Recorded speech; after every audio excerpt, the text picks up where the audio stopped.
دوما أن هناك طرفا يعرقل ذلك. ولذلك أن شعب السودان الذي يستحق السلام والسودان أهل لصنعه إذا كفت الأمارات شرها عنه. وأما بشأن مفاوضات جدة فإن السودان هو طرف تأسيسي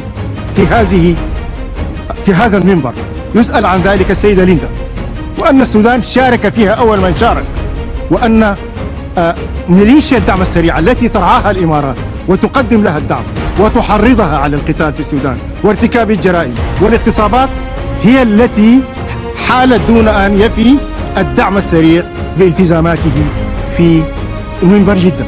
السودان لا يخشى أي منبر من المنابر لأن معه الحق، وإن سيف الحق قاتل وبتار.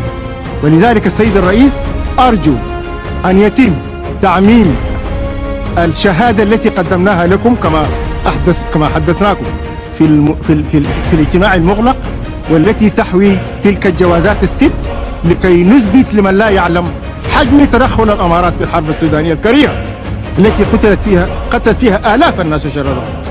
لا نريد للأمارات دعما، فإن الله هو داعم للسودان. عندما كان السودان يدعم الدول وحركات التحرر لم تكن دولة الأمارات مذكورة في التاريخ ولا في خارطة العالم. ولذلك نحن نعلم شرها، ونحن الذين أسسنا مجدها وأسسنا تراثها الحديث ونهضتها الحديثة بأذرعنا وبملكاتنا العقلية. أرجو من مجلسكم الموقر أن يتداول بشجاعة وأن يخطو الخطوة الأخيرة، وهي ذكر الأمارات وإدانتها حتى تتوقف الحرب.